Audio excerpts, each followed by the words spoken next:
Les femmes patriotes dans l'histoire du Québec. Depuis mai 2003 se tient la Journée nationale des patriotes, instaurée par le premier ministre du Québec, Bernard Landry, le 22 novembre 2002. On entend souvent parler des événements insurrectionnels eux-mêmes, mais arrêtons-nous sur le rôle et la présence des femmes dans l'histoire du Québec. Les pionnières de la Nouvelle-France. Assez nombreuses sont les figures historiques féminines qui jalonnent l'histoire nationale du Québec. Lorsqu'on pense à la Nouvelle-France, les exemples pullulent. Voici 6 pionnières. Marie Rollet, la femme et l'assistante du premier colon à Québec, installée en 1617, le célèbre Louis Hébert, avec qui elle aura 3 enfants. C'est la première européenne à venir au Québec. Elle a sûrement contribué aux travaux de son mari apothicaire, qui a envoyé en France 45 plantes jusque-là inconnues. Cette Parisienne, née vers 1580, est la fille de Jean Rollet, canonnier du roi, et d'Anne Cogu. En 1800, Marie Rollet aura l'une des 10 plus grandes descendances de Nouvelle-France. Jeanne Mance, cofondatrice de Ville-Marie, Montréal, et de l'Hôtel-Dieu, l'un des premiers hôpitaux en Amérique du Nord, et le deuxième de Nouvelle-France après celui de Québec. Vers 1651, tout brûle à l'intérieur du fort montréalais. Il faudra repartir à zéro. À cause de l'hostilité des Iroquois, on se replie stratégiquement sur le fort de Trois-Rivières. Jeanne Mance donne alors l'argent prévu pour construire son hôpital, pour ramener des colons et des soldats. La fondatrice de l'Église du Canada est aussi devenue une infirmière sans frontières, au fur et à mesure que l'Église catholique perdait de son influence, tant en France qu'au Québec. C'est en quelque sorte notre première infirmière. Marguerite Bourgeois, fondatrice de la première communauté religieuse féminine non cloîtrée en Amérique du Nord, la Congrégation Notre-Dame de Montréal.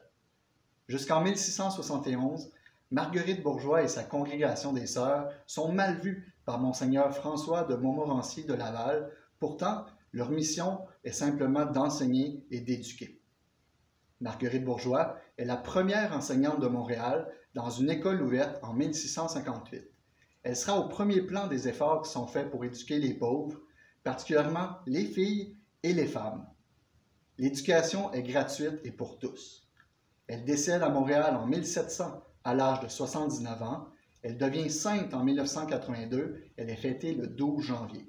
Avec Jeanne Mance et Maisonneuve, on la considère aussi comme une cofondatrice de Montréal.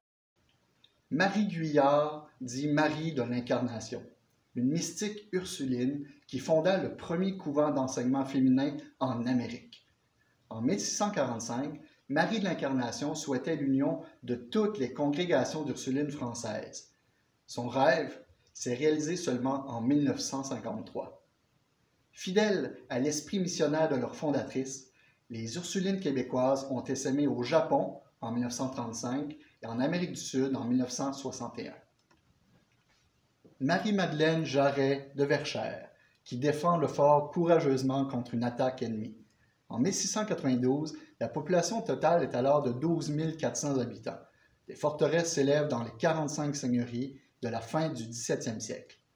Née à Verchères, elle est la 4e des 12 enfants.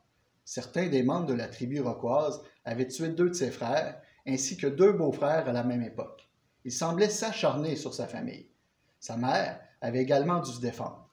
Le 22 octobre 1692, à l'âge de 14 ans, elle a défendu sa seigneurie familiale pendant 8 jours contre les Iroquois, avec l'aide de ses frères, 2 soldats et un vieil homme de 80 ans. Symbole de la femme guerrière dans l'Ancien Régime, certains, comme l'historien Serge Lusignan et Diane Gervais, la surnomment même la Jeanne d'Arc du Québec. L'historien émérite Marcel Trudel va même jusqu'à affirmer que Madeleine de Verchères est la créatrice de sa propre légende.